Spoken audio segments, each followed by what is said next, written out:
When I walk into this room and I look at these cabinets and all of these boxes of records, sadness, of people who have died from asbestos-related diseases, these files are now statistics. Tragically, I find sometimes it a bit overwhelming because there are just so many people, precious people, their lives lost from every walk of life because asbestos is indiscriminate.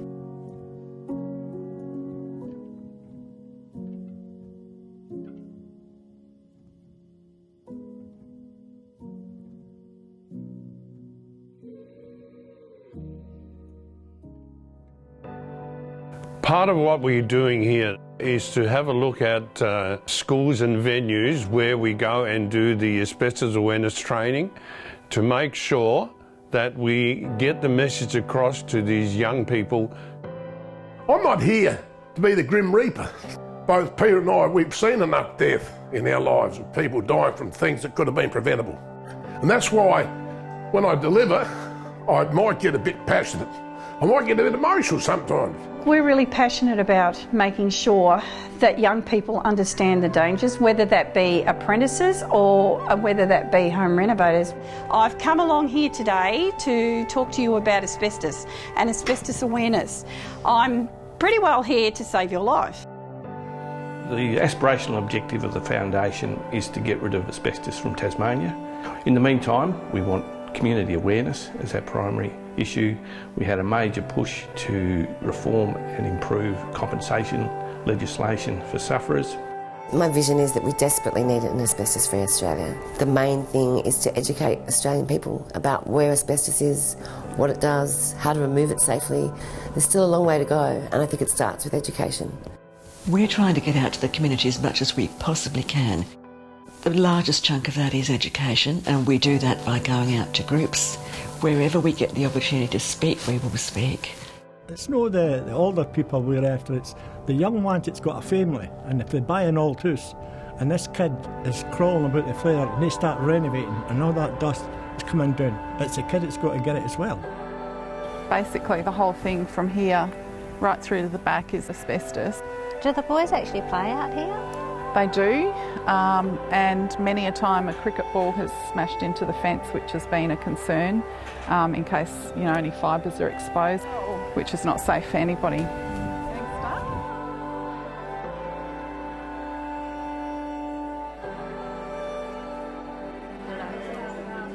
Good morning. We're here this morning to talk about having a discussion group to enable discussion without the cloud hanging over about mesothelioma or asbestos.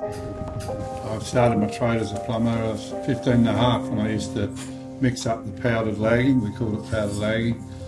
I'm 64 now. I've had it for about 3 years, asbestosis, and I'm on oxygen all the time, so it is deteriorating, and I understand what's going to happen, but it's not really fair. We are going to a client's place to visit them in their home and to drop off some medical equipment.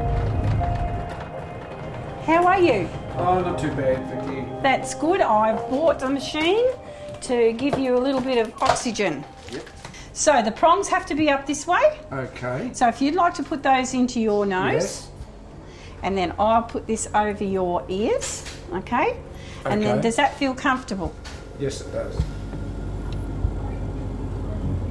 We visit the homes, we talk to them about their circumstances, we look to how to make their lives better. These are serious issues with serious consequences. Oh, it'll be lovely to see Graham again. We haven't seen him for a while. Hi guys! I love the interaction. Without them, you don't know what to do. You don't get a practice shot at this. And so having people who know the situation is a huge help. To see someone die from an asbestos-related disease, I can tell you it's not a pretty sight. If in my lifetime they could find a cure, that would make me a very happy person. We are very eager to develop new treatment modalities and also for diagnosis even.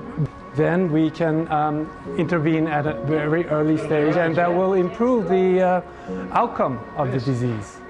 And that's why we here at ADFA put a lot of time and effort in to fundraise to try and find that cure.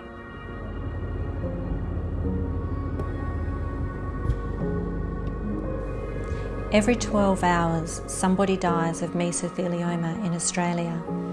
It's estimated 4,000 people a year are diagnosed with an asbestos-related disease. Look upon Australia today. How many people are dying? Too many. There's no longer any excuse in Australia not to act. Asbestos in the next 20-30 years is creating a major problem. Asbestos is a killer. I want people to understand how dangerous this is. We need to do more to prevent the third wave. That's the next big issue. We need to educate the Australian community, the general public, young tradespeople, renovators about the risks of exposure to asbestos. If we don't take action now to clear asbestos from the Australian environment, we're going to be living in a world where the numbers of asbestos disease are going to go up alarmingly. I would like to say all of these support groups around Australia are working towards an asbestos-free Australia, and also to find a cure.